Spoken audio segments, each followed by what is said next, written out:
So welcome everyone. Thanks for joining us today to wrap up our series, talk about cash flow planning and other business planning tools for your operation. I'd offer Jackson and Pete and Christopher, if he's on, I'm not sure, oh, Christopher is on as well, if you have anything to start us off with today. I thought last week went, really well. I had a couple positive comments there from Aaron, so that was really good. Good. Yeah, I thought Rob did a really nice job explaining Schedule F and some of that background. So good. Well, this is Jackson. I'd just like to say thank you to CFFM. You really bring a lot of expertise to the table and appreciate your support. And the same with Native American Ag Fund too. So appreciate it. Thank you. Well, thank you for the opportunity, and thanks to Denny as well. He's a ad hoc member of our team, not an official team member, but we always like partnering with him on these sorts of things. So appreciate that. Hello, everyone. Okay. All right, well, let's get started. And then if at the end we have anything else to share or comments, certainly chat in your comments as we go, and we can open it up for questions at the end as well. So let me share my screen.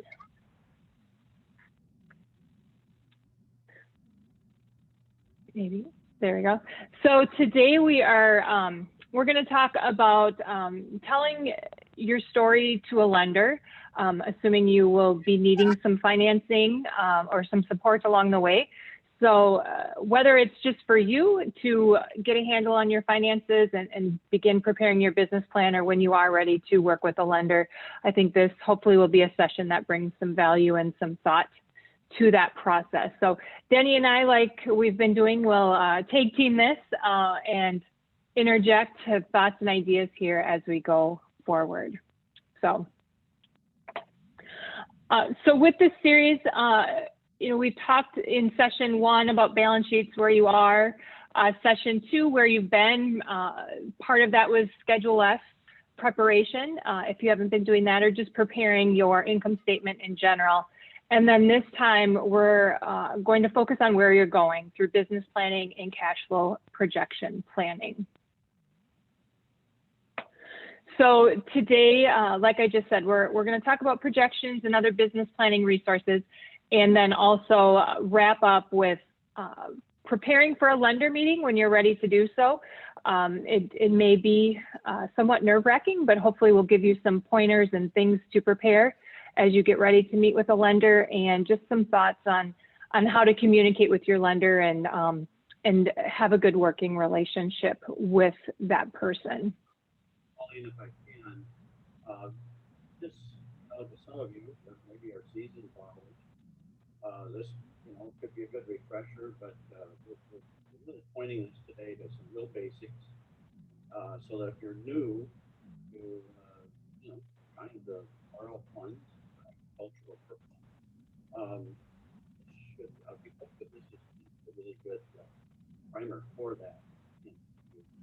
Your audio is pretty low, Denny. Yeah, you're still pretty quiet. How do we, should I just try to yell under?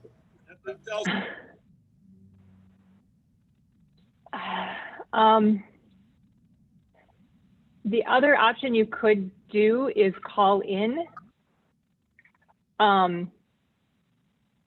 If you go under that audio settings again, whoops,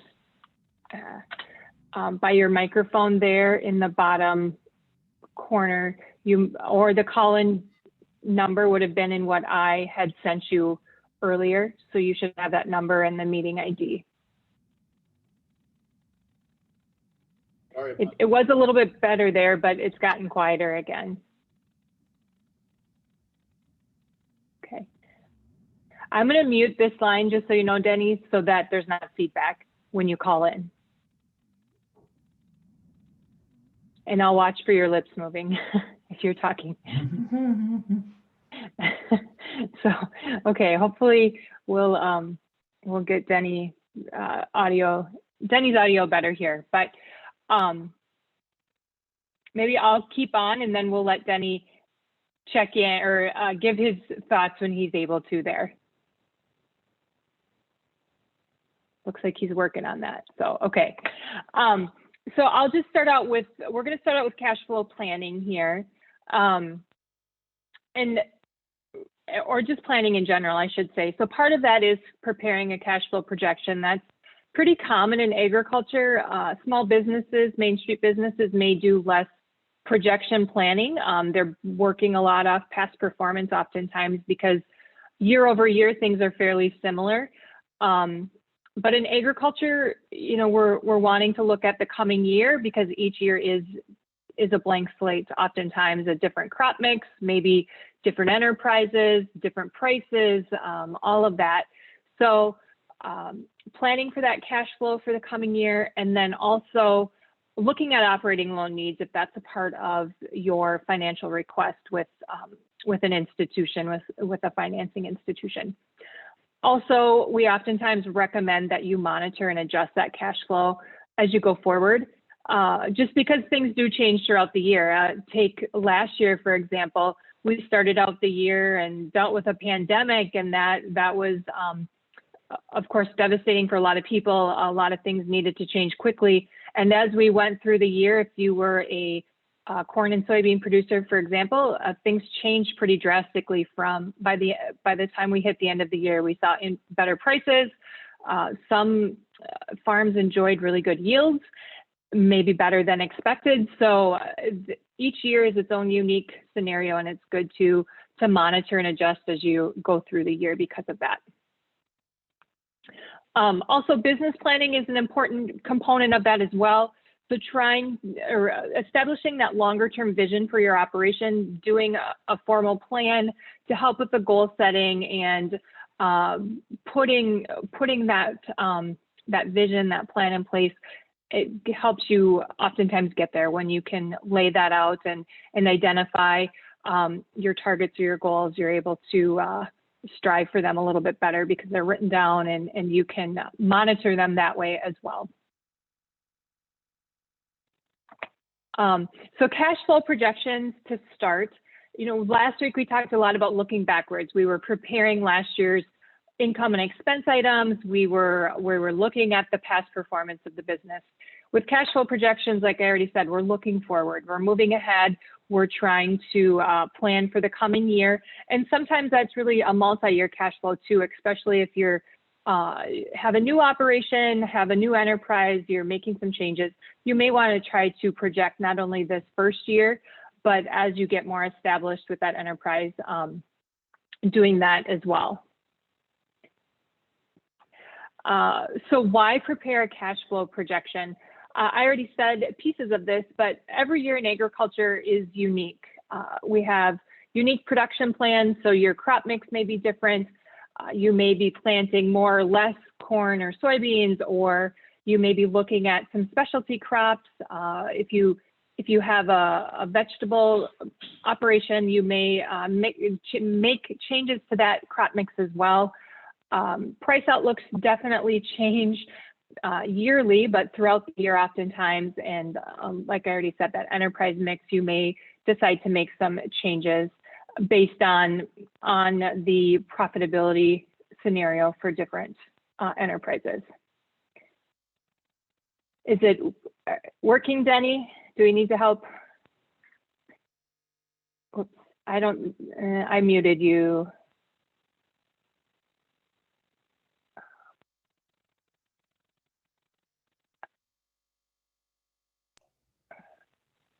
And I can't unmute you. I can only ask you to unmute.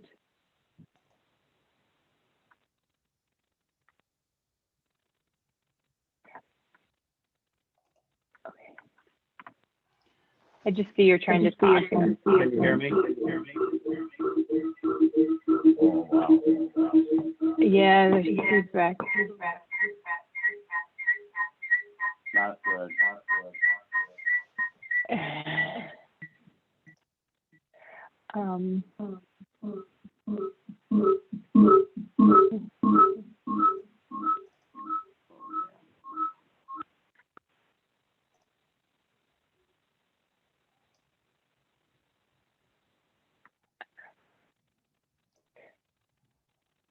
Yeah, if we want, we can move it to next week if we think that would be better.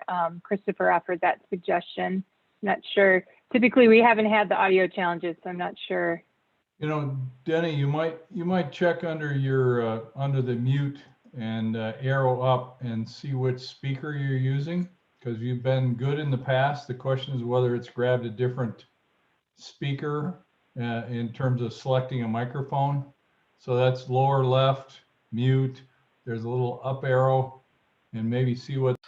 Okay. So interject what you were going to say. I know. Sorry to put you on the spot there. No. I'm going to catch up now because I was too busy looking on. Okay, why prepare it? I'm going there because I do have a couple comments. If you want me to back up, Denny, I can too, if you wanted to add anything on the previous slide. No, this is fine. In the interest of time, you've done fine. I just, in the case you didn't say it, under production plan, we're just looking at yield gains, gains in livestock, whatever it might be. But under price outlooks, it's about marketing and what marketing prices you may be looking at. And the enterprise mix, it's, and in the country where I'm living in, the enterprise mix might be soybeans versus corn, whatever seems more feasible. So this is what we're talking about when we say why prepare a cash flow projection. This is the stuff that's different and can change. Okay.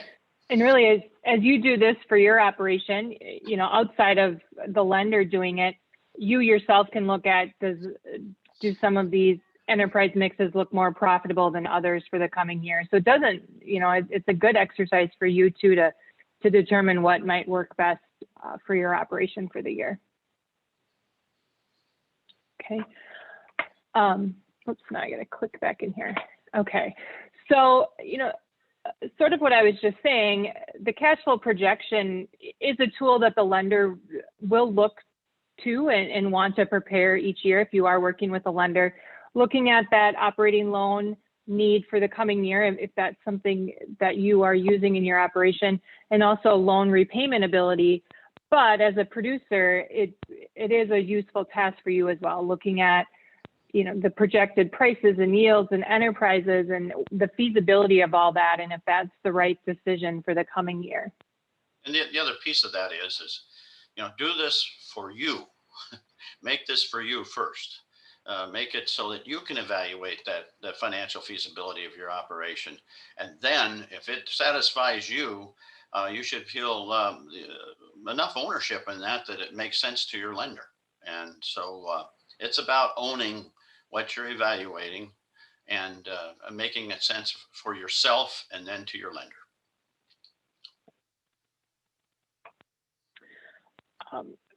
So cash flow projections are talking about, will it cash flow? Will there be positive cash in the coming year? Are borrowings more than loan payments in the end, some of that?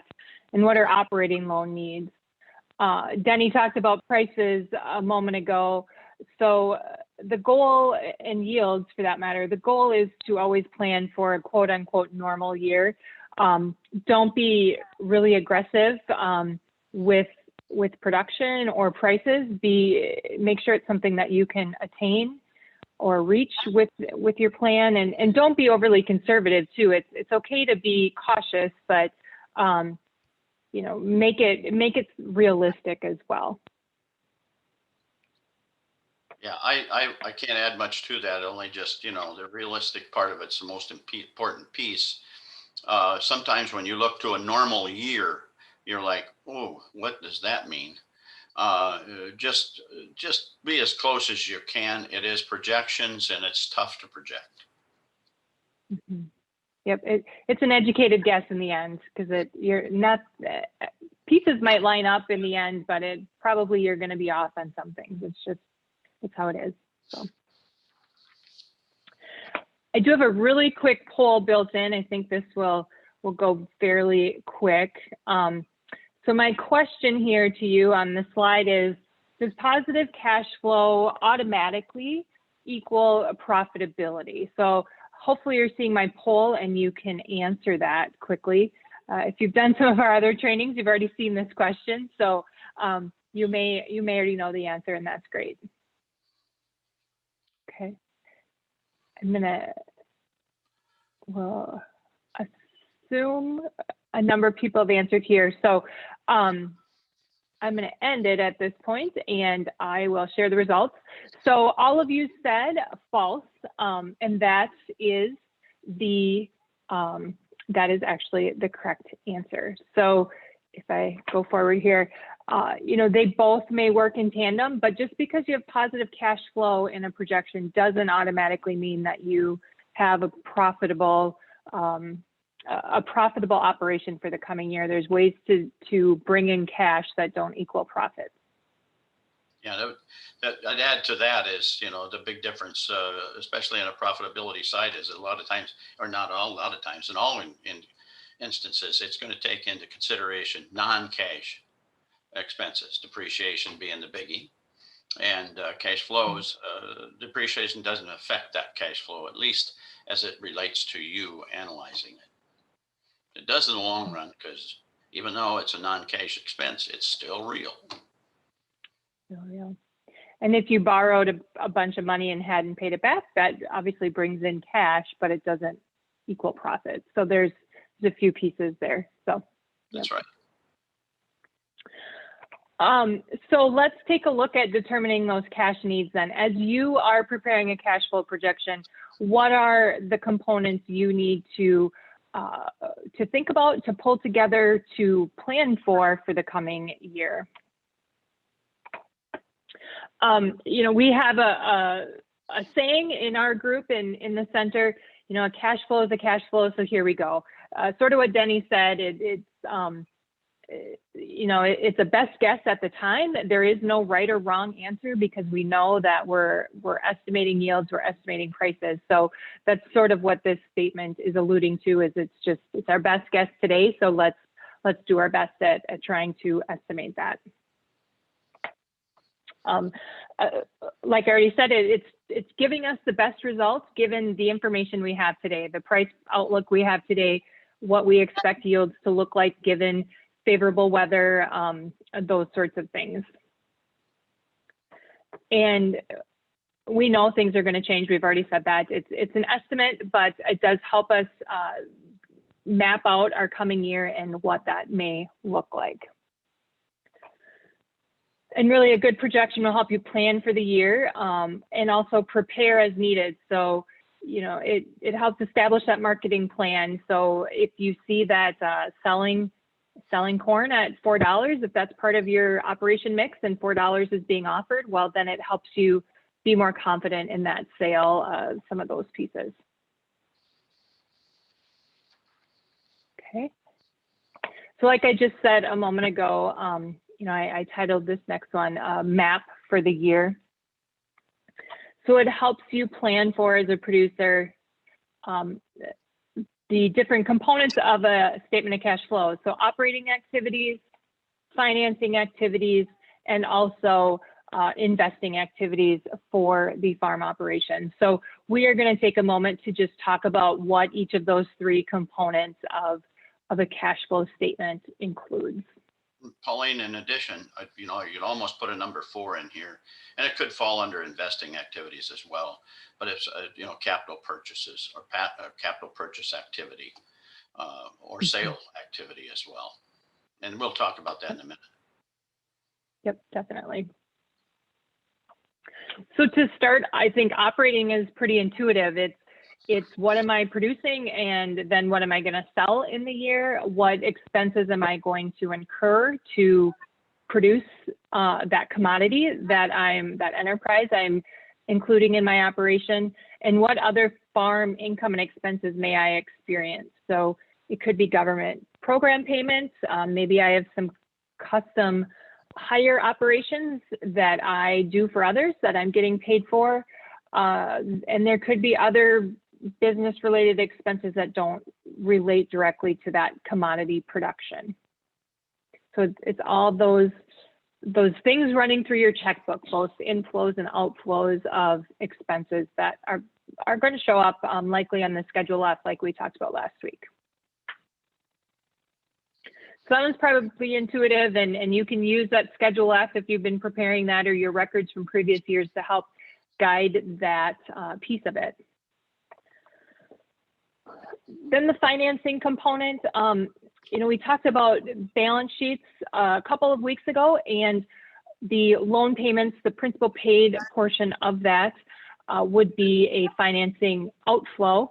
So having that balance sheet prepared with the loan information will certainly help guide that. You know what loan payments need to be made for the coming year, but it also could be money borrowed. So if you do have a capital purchase, like Denny mentioned a moment ago, you may be borrowing for a portion of that. So including that money inflow, it could be operating loan funds coming in as well.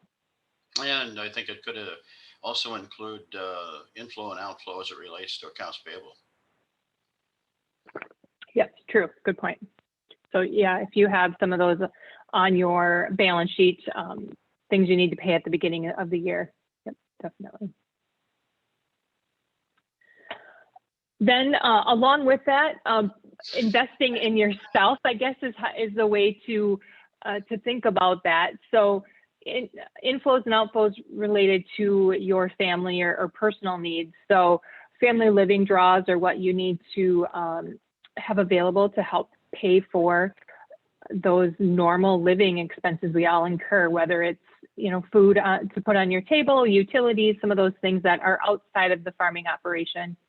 And then, you may or may not have non-farm income, but if you do, certainly, and that is there to help support the family living expenses, or maybe even making some of those loan payments, certainly factor that in as well. The other thing that makes this one a little complicated is on the family, the non-farm income is pretty much straightforward, but the family living, as you mentioned, Pauline, I like the idea of the draw, but there's so many interrelated expenses that could relate to outflows here. Whether it be gas for the car versus fuel for the farming operation. It's hard to sort some of those. And so without a doubt, family living is the one that can move all over the charts. And so it's a tough one, but it's one that you finally set your sights on with as much verification as you can do, and then live and be happy with it. Yeah, like we talked about the first time, and Rob talked about it a little bit last week. Some of those expenses you need to split between what's personal and what's farm related, utilities, gas for vehicles, all of that. That's right.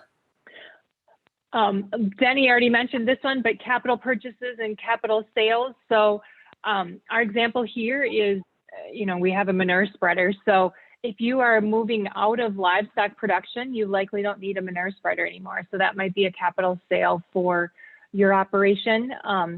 And if you're looking to change and add livestock to the mix, well, maybe that becomes a capital purchase. So you're thinking about those capital needs for the coming year and how they relate to your operation.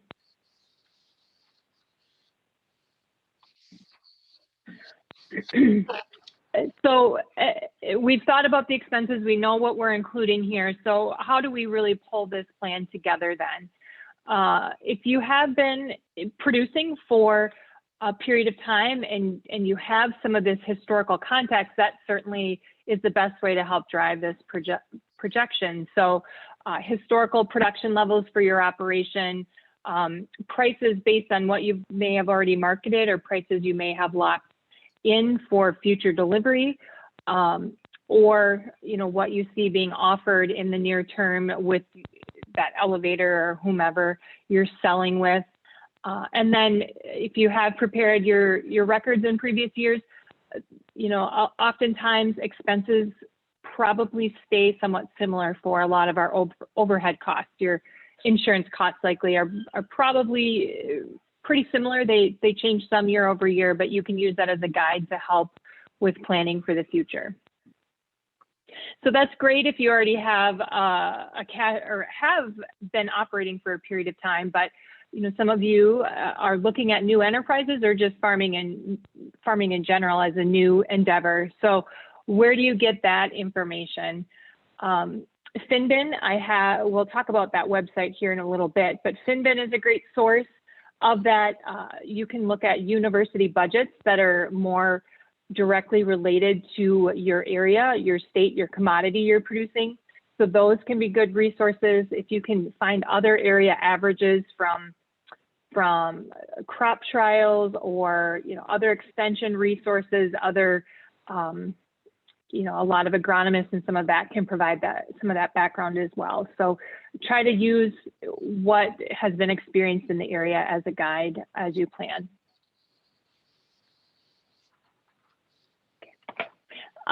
So then types of projections. You can complete a cash flow projection in a number of ways. I have 3 listed here on the screen. So you can look at just an annual look at this. So what's my total projected crop or livestock or commodity revenue, those total expenses for the year, all my loan payments, my total capital purchases, and that works just fine. It gives you a very a holistic look at that. If you are needing to project operating loan needs, for example, or you're worried about within the month or within the quarter, if I have enough cash available to meet my obligations, well then doing a more detailed projection where you are looking on a monthly or a quarterly basis is probably better for your needs. So somewhat driven by your operation, and if it is a very seasonal operation where you may have some months or some periods of the year where you don't have a lot of inflows, maybe you need to do a greater look or a more precise look at that different periods of time for cash needs. If I can, Pauline, I think I'd like to make a comment here. As we look at this, you said it, you hit the nail right on the head when you said annually is pretty holistic. I'd encourage everyone to consider the monthly. Yes, it's more time consuming. Yes, it's more detailed. And yes, because it's more detailed, it's probably more accurate in what your true cash needs are going to be. We rarely borrow money on a quarterly basis for our operating line. It's done frequently. And of course, we pay back frequently as a rule. But I think, concentrate heavily here on trying to do it monthly, unless it's a new operation and there aren't many transactions throughout the year. But agriculture is a huge transactional business. And to be accurate in what your cash needs may be, or what your income may look like compared to your cash needs, please consider monthly in the way you do it. I can remember the days when in the early 80s, because I've loaned money to agriculture over the last 40 years. Some of those cash flow sheets were the size of a kitchen table. Today with the technology, they aren't. They're very accessible and they're very capable of giving you what if opportunities. So enough said, but please consider monthly. It'll be an advantage to you, and certainly an advantage to your lender who's evaluating those numbers. Yeah, I wholeheartedly agree. It takes a little more time and effort, but it will give you the best picture. So as you begin, whoops, sorry about that. I clicked twice. So as you begin, start with the balance sheet. I already talked about that asset and the liabilities especially, but the asset mix, and if you have some capital sales and some of that. So how does that impact your plan? Production planning, we've talked a lot about that. What crops, what livestock will be produced? What's your intentions for the coming year? And you may want to run a few scenarios around that to determine what is the best for the coming year. And then the last piece, what are those inflows and outflows, including income and expenses, but also capital purchases, capital sales, loan borrowings that may be needed. So just helps you get the whole picture of the cash coming in and out of the operation. So it's, that's the goal of a cash flow projection, is to encompass all of those things. So as you then prepare your own cash flow projection, where do you start? It may seem daunting. I know we've said it's what information you need, but then how do you actually go ahead and do that? So a few options that I would suggest, or Denny and I would suggest, a lot of accounting systems, if you are using an electronic system, can help you prepare a cash flow projection. So that's one option, certainly. Usually it's a different component than your normal record keeping system. So you may have to do a little bit of extra work or even extra training perhaps to utilize that component, but that certainly can help prepare that cash flow projection. Spreadsheets are a great tool as well. If you have a spreadsheet to your disposal or you've built one, I certainly would suggest using that. Some of you may have done that. If you're needing an option, we talked about I believe we talked about in our first session of an Excel-based worksheet that we have developed out of this center. I know this says balance sheet as our shortened link to it, but it is a Excel workbook that allows you to prepare not only your balance sheet, but then also your cash flow projection. So if you are looking for a source to that, you could certainly utilize that and go to that link there to do so.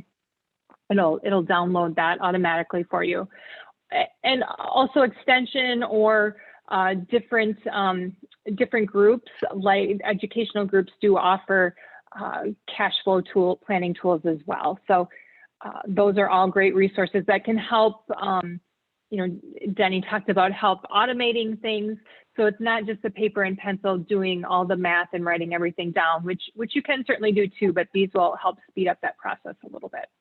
And if I could, in past years, a large portion of the financial institutions across the country used to do their own spreadsheet analysis.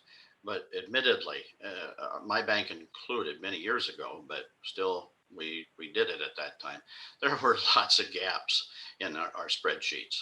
And today I would venture to say the majority of the banks have seen the significance of pre-programmed, really great program out there, spreadsheet type programs, if you will, including the very one that the people, the team on this particular program provide, and that's FinPack, which I personally use. So it's very, very important to try to get easy access, and oftentimes not very expensive to get to something that's already pre-prepared and less chance for error. Enough said. Right, it helps lay out all the components, and yep. I know something that the Intertribal Ag Council also offered during our, we did a native lender series earlier, or the end of 2020 actually, was they have a technical assistance program. So this, I'm not sure if it'll translate into the handout or not, but that is a hyperlink. But if you just go to their website and look for technical assistance, I think that they have a number of team members that's their job, is to provide that support to native producers to help them do some of this planning and budgeting and everything. So great resource if you are needing some additional help to get started and think through these things. So Zach and his team, I think, do a really good job of that. So as we analyze the cash flow then, after we have it put together, how do we analyze it and what are we looking for there? So we took the approach of, I'm taking this to my lender. Now, what's my lender going to want to see, or what are they evaluating me on? So we're not going to spend a lot of time. This is a really high level overview, but I think it's important for you all to realize what your lender's looking for as they evaluate a credit request. You may have heard, or if you Google the 5 C's of credit, you will come up with these 5 things. And I think they are pretty universal in what lenders are looking for to evaluate the creditworthiness of requests that come across their desk. So you can see those 5 C's. We're not going to talk about all of them. We're going to talk about the ones that relate to cash flow projections more so today. So we're going to talk about capital and capacity a little bit. We've talked about collateral in the past in terms of assets that you have. We talked about that in the balance sheet a little bit. character is just how you handle credit, your credit score, you know, do you pay payments on time, all of that. That's the resource, the go-to resource these days is that credit score. And then conditions, what's the outlook for the commodity you're producing? You know, given the industry, what, not only for your operation based on your projection, but then what's the bigger picture for that agricultural sector? Yeah, and if I can, the character piece of this is probably the most objective part of it, and the toughest part, because weaved within that analysis of who you are is that lender trying to convince themselves how good a management you have. And that's a big, big factor. And we'll see that later in this presentation as it relates to, you know, you and you dealing with your lender on your loan request. But it's big item, but it's very, very objective. Yeah, good point. Very, very, very subjective there. So digging into a couple of those, first of all, capacity.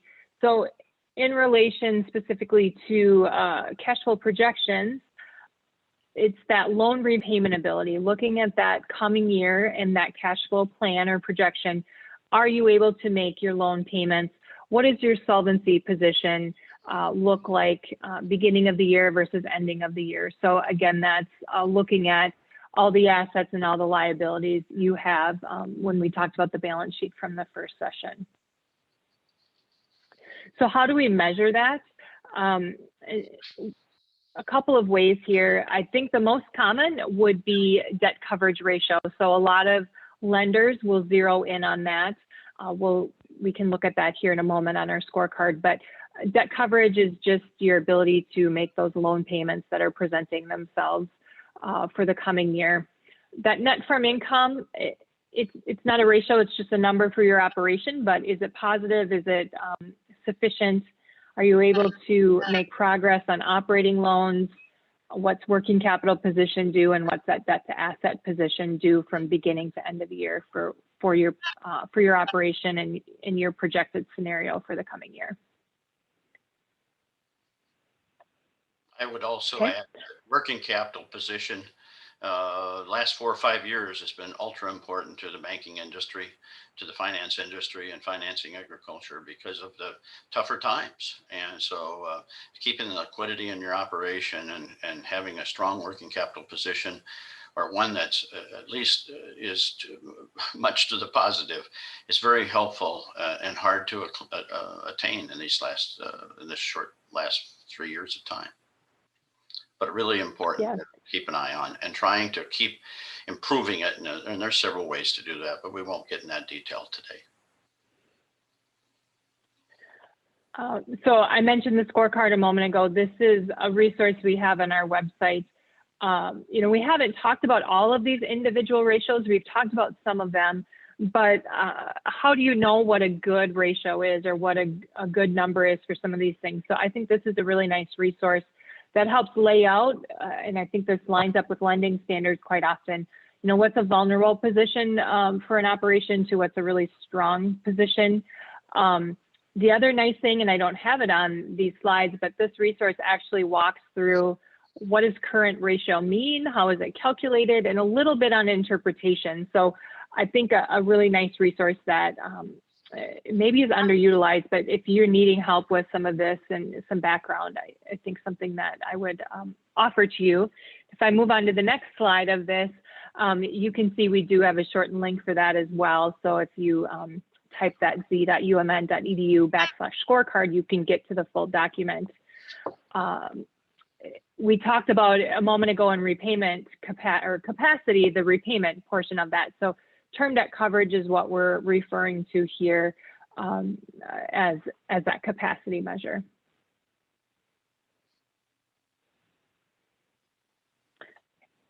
So then just as a lending standard, not that these are set in stone or every single institution is exactly this, but I think these are some broad guides for you as you're evaluating your operation and perhaps the credit worthiness.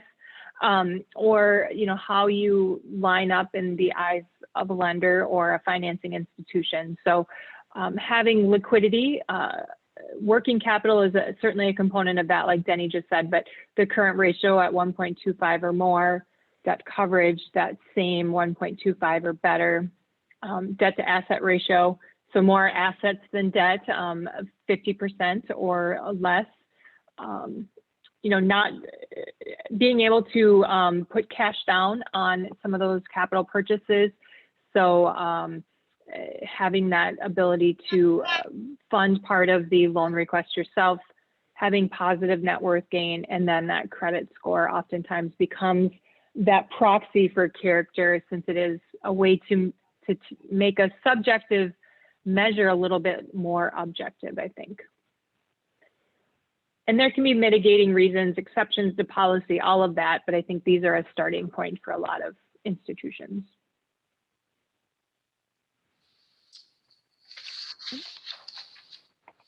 So some other business planning resources, moving beyond just cash flow projections here, as you are planning for your business and putting some of those resources together. So first of all, I would offer a lot of these tools I'm going to show in the next little bit, or Denny and I are going to show, we did take a deeper dive on them and did a series of webinars last spring, again, with the fine folks that are helping with this series. So this is found on the Native American Agriculture Fund's website. I know they're archived there. They may be archived in other places as well. But if you go to this website here or look for Ag Resources on the NAF website, you can find this series of 6 webinars, I do believe, that talk about a lot of the tools in more depth that we'll look at next. So I know we're going to do a really broad overview here, so wanted to give you some places to look for some more information if you're interested. So the first one is Ag Plan, and that Excel template that I referenced earlier is part of our Ag Plan offering. So Ag Plan is a website where you can build the business plan for your operation. We'll talk a little bit about business planning here, a little bit more depth at least. So, anybody really, our theory is anybody can benefit from doing a business plan, whether it's a new business, somebody that's making some enterprise changes or expansions, or if you have, a unique operation, all of those are great reasons to do a business plan. And even if you haven't done one in a while and need to continue to plan for the future, I think those are all valid reasons why you'd want to prepare a business plan. So some more on why to prepare a business plan. First of all, it helps you communicate your business plans or communicate what your operation is about, whether it's internally for yourself and other members that may be involved on your team, whether it's other family members, other employees. It just helps everybody get on the same page and understand what the end goal is. But also, if you have a document such as this to take to a lender, for example, or other partners outside members that may be looking at your business, I think that really shows that you've taken some time and effort, and you have a plan in place for the future and where you want to go with your operation. If I can, but go ahead, Holly. I'm sorry. No, I was just going to say it is that blueprint. It's most important for you to help you improve your business management, sets that record or that train track for your future. So go ahead. Okay, I just wanted to say, if you were to hearken back to the very first slide we started with today, I think it mentioned something like how to tell your story. The business plan is telling your story. And in the next few slides in this deck, you're going to see us talk a lot about telling your story. The fact that you do the cash flows we just talked about is literally supporting documents to that story that you're telling, and will help verify for yourself, as Pauline mentioned, but as also for your lender. And so we'll talk a lot about that. A business plan is overlooked a lot of times, but it comes in various, it looks different for every person that's coming in to get a loan, obviously, but it's important and probably isn't emphasized enough these days. It's what this is all about. Yeah. So, you know, we talked about, Denny talked about that vision or that plan. So AG plan will help you work through all of these different sections as you pull together a business plan. Just that high level executive summary to the different components you see there, whether it's the operations plan, the marketing plan, all of that. So that's a really nice resource that walks you through that process, provides some resources along the way and some examples, and just helps you get to maybe thinking about all the components, all the links of the chain as you see in this slide in preparing that business plan for your operation. Yeah, most of these business plan programs are very thought-provoking. So they just kind of lead you along, and it works. At the end of the process, you'd be surprised as you look back at it and say, this looks really organized, and that's what that plan's all about, being organized and allows you to articulate what you want to say. And hopefully spurs some thoughts maybe you hadn't thought about or realized you needed to think about along the way. So related to AG plan specifically, and there's other tools, but in this tool specifically, it is web-based. It's not only for traditional commodity agriculture, but we have some other examples related to rural small businesses, value-added agriculture, even transitioning into an organic operation. So pretty all-encompassing for different types of businesses you may be looking at as for your operational plans. Each of these plans has, like I said before, an outline. It has some tips or questions or suggestions, some resources for you to look to if you're needing more information on a specific component, and then also samples or examples for you to refer to if you're struggling with that for yourself, to help guide you and help get the best plan possible. The other nice thing about AG plan is it can be used in tandem with others who may want to look at your plan.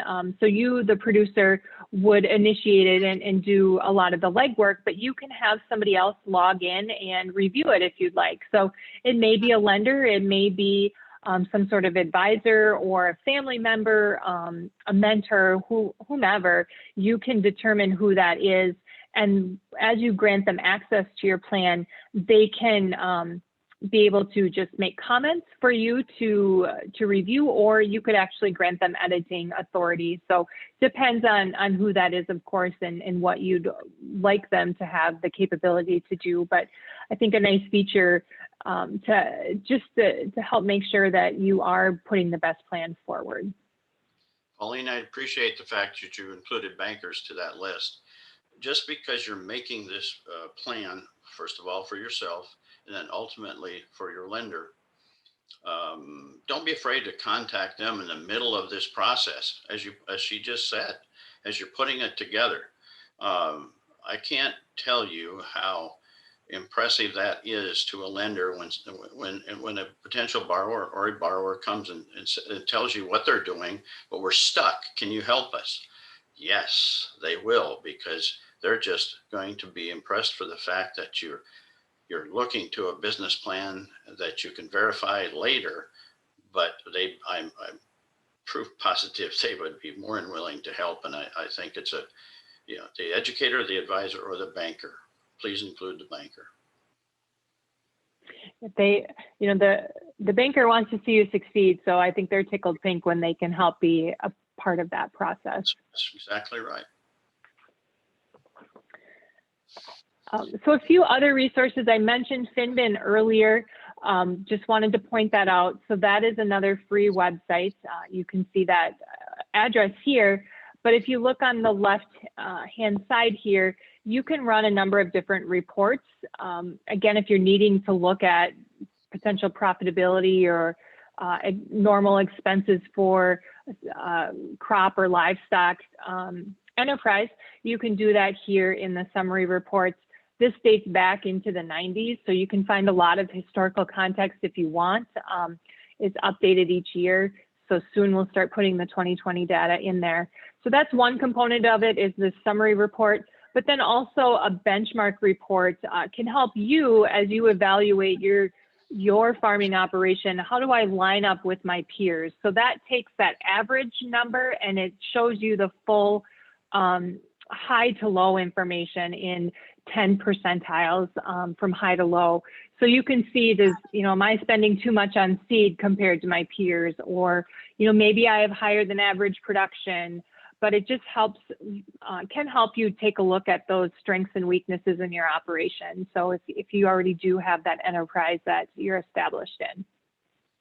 Also, there's a compare your financial ratios component there as well. So if you have taken the time, you can compare your ratios that we looked at a couple minutes ago to that database, and you can look at, you can query this down to be specific enterprises, specific areas, so you can see some of the states we work with on the screen in that process. Another resource, a really good resource, is Farm Answers.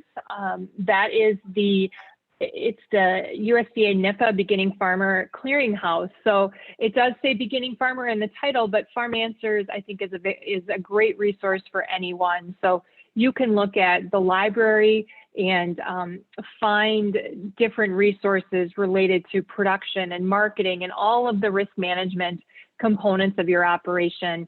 There's different programs, current news items, toolboxes for you. So a really good resource to poke around in if you are looking for some additional resources. And again, all these things I'm showing you are free, and you can just go to the different websites here and utilize them. Ag Risk is a similar website, but different in the fact that it's got budget library. So I mentioned extension. So a lot of the extension budgets are found on this website. There's a library of materials. So maybe some overlap with the Farm Answers, but there is some more specific pieces to this as well. So another good resource if you are looking for some specific information. So those are the business planning resources that come to mind quickly for me. We talked about some of those in that other series, like I mentioned at the onset. So if you are interested in learning more, certainly take a look at that series posted on the NAF website, and you can take a look at the specific webinar you're interested in. So preparing, lastly, for your loan meeting can be a daunting and maybe nerve-wracking task. So we just wanted to spend a couple minutes on what do you want, or what should you prepare to bring to a lender for that initial loan request, or even on an ongoing basis. First of all, financial documents. We've talked about all of these throughout our time together. So that tax return history or that income statement history, balance sheets, the cash flow projection, and income statement. So all the things we've been talking about are, well, if you have prepared them, will certainly help you with that loan request. And then what we talked about today, that action or business plan. If I can, Pauline, I think this is one of the most important slides in their presentation today. And let me put it into perspective. Again, from where we started earlier, the only thing we didn't add in there is this whole page includes 4 things. One, and it's where have I been? Well, that's those balance sheets, 3 years of them. That's going to that's going to tell that lender a lot. The income statement, past 3 years, tax returns. That's where you've been. The balance sheet itself today. The present balance sheet will tell you where you are. But let's remember that the business plan sits at the top of these final documents in my mind, because it needs to have 3 years tax returns, 3 years balance sheets, everything listed here. but that tells your story. The story is about where you have been, where you're at now, where you're going. And the very last point on this one is, how am I going to get there? You've got to execute on that plan in order for it to have any chance and have the ability to have your lender look at that and really give your management ability some credibility. And so it's about the business plan. It's about telling them where you've been, where you are, where you're going, and then how you're going to get there. And if you come in with that kind of plan, whether it's your existing borrower, you're brand new, and those items are realistic, as we've talked about before, it's the way you want to prepare for that lender. It's the way that lender wants you to prepare when he or she walks in that door to look at your credit. And sometimes you don't have 3 years of some of this information. You haven't been producing that long. I wouldn't let that stop you from seeing your lender, but still having those 3 things, like Benny said, where you are, where you've been, and where you're going laid out is the important part there. Also, the lender might follow up with some other questions. So related to your specific operation, what else might they ask for? They might ask for some other production type records, whether it's crop insurance. DHIA is a dairy record keeping system. So there may be others as well, but just some verification related to production to see if what you're using in your projection is feasible. Income related. So do you have any marketing contracts in place? Do you have off-farm income? Just having some verification of some of those things sometimes. Expenses, if you do have some contracts or receipts related to things you've already spent money on, again, may want to see that. And then other risk management components, just that help, for lack of a better term, shore up the credit, help provide that umbrella safety net for you. So whether it's crop insurance or other property insurance, perhaps life insurance, depending. So just some different verifications that, just so you're aware, you may be asked for along the way. Then lastly, just a little bit on communicating, and these are just really high level things, but as you work with your lender, just some of my thoughts, hopefully Denny agrees with that. So first of all, we talked about having your lender take a look at your business plan, but I think that's certainly one component, but I think just making your lender a part of your team in reality. So stopping in and talking with them, keeping them abreast of what's going on in your operation, making them an advisor or a part of your team, somebody that you keep informed throughout the year, not just when you have that loan request. When I was lending, I always loved to see my customers and just get that quick update from them, how things are going, whether, it can be good or bad, things happen. So just being informed, though, it's better than getting that surprise when things go really bad. So it shouldn't be intimidating. And I know I've even sat in your side of the desk as far as trying to borrow funds. And the very first, it was intimidating for me. And then I figured out what it felt like when I got on the other side of the desk and became the lender. Well, let that lender be your sounding board, just what Pauline said. Throughout this whole process, it's only going to go a long ways in again, proving your management ability, which is what that lender in the end is really trying to do. You've given them the story, and by that, you've verified the numbers that make sense, that hopefully make sense to them and you. And then consequently, you've proven up the fact that you're a good enough manager to know the process. That's going to go a long way and should reduce some of that intimidation. Yeah, good point. Along with that, we've talked a lot about how to be prepared for those meetings. So just like going to school, when you were going to school, come prepared to class, come prepared to that meeting. It's going to make everything go much smoother. Sometimes, of course, the lender may have additional questions or additional needs from you, but if you come with a lot of these things already there, it puts your management ability in a positive light, and it also just helps the lender get to work and helps them do their job more efficiently. I'd also say don't go to your lender the day before you need the funds. It takes time. Lending transactions take time oftentimes, so they need to do their due diligence in the process. So give them plenty of time to do their work. It will, again, just highlight your management ability and make the whole process go smoother. Then also be proactive and strategic. We've talked about that business planning component there. So if you have that plan in place for the coming year for your loan request, depending on the scenario, that again just makes you look like a better manager and somebody who's has a better character, better credit worthiness in the end.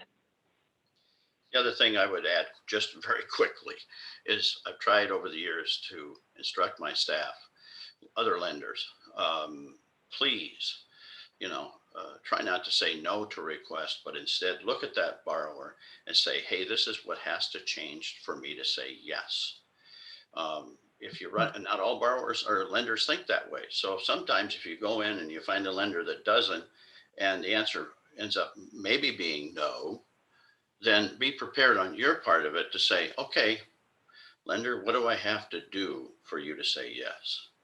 So you can turn the table on that. And I would strongly encourage that you remember that. Yeah, very good point. And sometimes just like in medical matters or what have you, getting a second opinion isn't, if you're not comfortable with the lender you're working with, you certainly reach out to someone else because they, like we said earlier, they want to see you succeed, and hopefully they are giving you some of that advice to help make your operation better in the end. Exactly. And then like we already said, just be willing to cooperate and help your lender along the way. So communicate with them, answer their questions, provide that information that's needed. Again, just be an open person who's wanting to highlight your management ability. If you're keeping things yourself, not answering questions, not giving that information, in the end, it's not going to benefit you, most likely. So.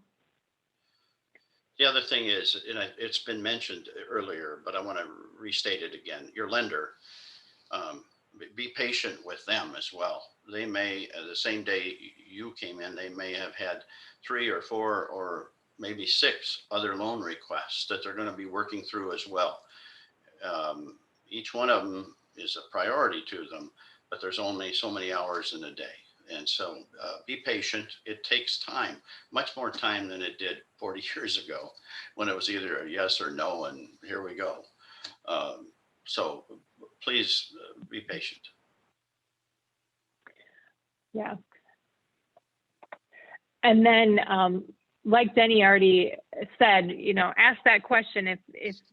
If your lender isn't offering other options, ask them what may be best or what would be best to change if the answer is no today, but just thinking through what's best for everybody, what's especially best for your operation and most feasible for you in that lending scenario.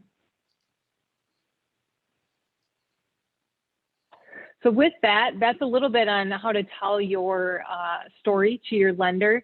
Hopefully that gave you some insights and some thoughts as you prepare for that, for your operation. This time of the year is often not only when we're preparing tax returns and filing that Schedule F, but it's also planning for the coming year, at least in the upper Midwest specifically where we're located, because it is the off production season for our crops especially, but it's just a new slate, a new year. So doing this cash flow projections and all of that now is a good time to do that, and lines up with your balance sheet preparation. We talked about doing that at the beginning of the year. So it's just good to tie all of that together. and it's a true reflection on your management ability. Mhm. Yeah, the more time you and effort you can put in this, the better. Yep, it just shows your management ability. So with that, I would say if you have any questions, certainly ask them. Feel free to chat them in or unmute yourself. I know we're a little bit long, sorry for that, but thanks for hanging on. And if you have, if you have follow-up questions for Denny or myself, certainly reach out in the future too. I think we're both, I'm speaking for Denny, but hopefully it's safe to say that we're both very happy to answer questions or help if we can. So very much so. Sorry for the technical difficulty that cut us short in some time, so I apologize profusely. Hey, it was me the first session when my Zoom went out, so we all have it. It happens. Thank you. Yeah, thank you all. If you don't have any questions, feel free to end your time with us, but do appreciate you joining us today and reach out in the future if needed.